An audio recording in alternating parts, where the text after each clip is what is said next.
कोई कह दे, कोई माय का लाल कह दे, कोई कह दे कि इंदु सोनाली प्रोग्राम के समय में बदतमीजी करी हो। नहीं, लेकिन सर ये बात है, जो ज्यादा ना मारपीट करते हैं, उठा उठा के फेंकते करते हैं ना, वो ज्यादा वायरल होते हैं, है ना। लेकिन कोई नहीं, इससे कुछ नहीं होता। वायरल आया और गया, रोज वायरल होते नया। लेकिन पिंकू भाई को जब मैं माइक पे बोलते देखा कि मैं जेल हट के आया, मुझे बहुत दुख हुआ। मैं किसी को तकलीफ भी नहीं दे सकती, और ये पिंकू भाई का प्यार है जो मुझे यहाँ अपनों के बीच लेकर आया है। मैं चाहूंगी पिंकू जी के लिए जोरदार तालियां भाई। हाँ तो चलिए, आपको मैं पिंकू जी जरूर रहेंगे आप सभी के बीच, और ऐसे ही एक से बढ़कर एक धमाकेदार प्रोग्राम आप सभी के बीच आते रहेंगे।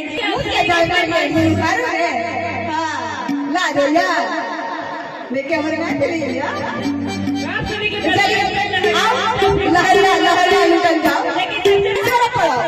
डांस कर नहीं डांस करियो, ठीक है, किनका डांस करेगा।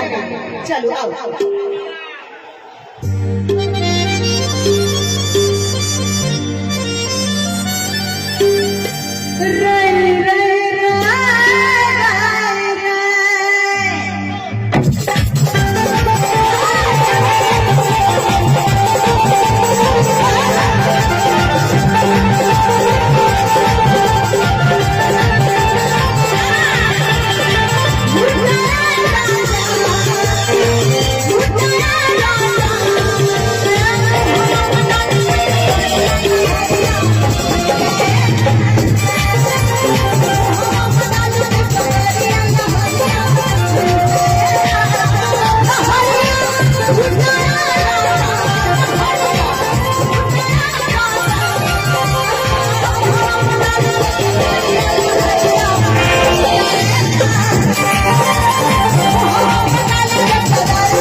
बोलते हैं, बहुत भावुक होते हैं, है ना।